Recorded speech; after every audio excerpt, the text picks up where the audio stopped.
past year, and to thank the Secretary for the support. Thank you.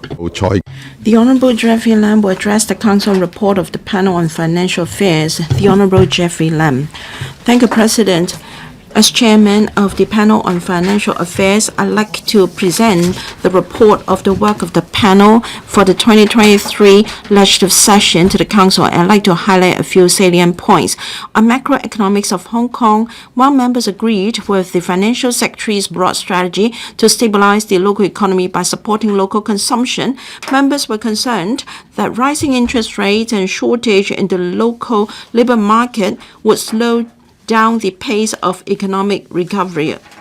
Members urged the administration to formulate measures to attract enterprises and investments and to alleviate the manpower crunch in order to expedite our economic recovery.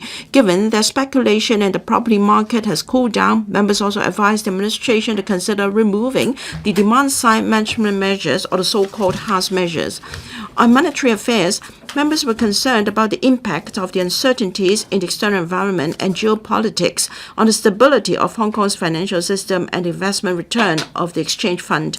Members also expressed concern that the interest rate payable by the exchange fund to the fiscal reserves was lower than that of time deposits.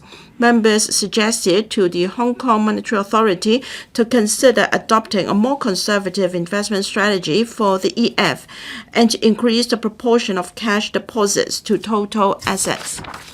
Members also urged Hong Kong MA to increase the number of data providers in commercial data interchange and to introduce measures to promote e-payment and digitalization of Hong Kong dollars.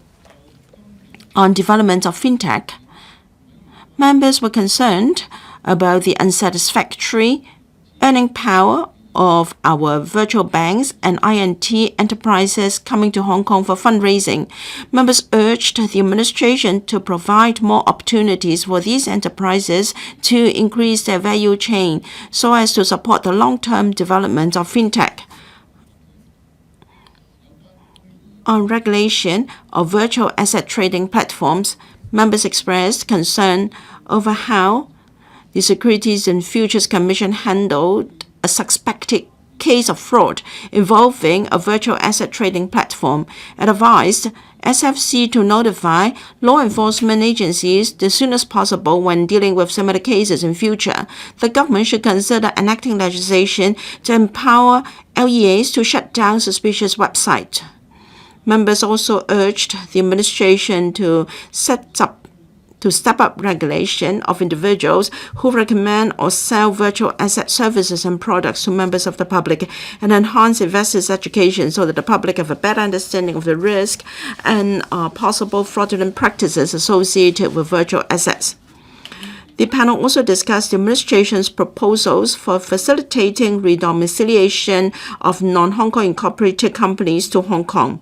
Members are concerned as to whether the proposed regime was competitive and also gave views on the application criteria and requirements. Lastly, I would like to thank members for their participation in the work of the panel in the past year. I also like to thank the Secretariat for its support. Mr. Martin Liao will address the Council on the report of the Panel on Administration of Justice and Legal Services. Mr. Martin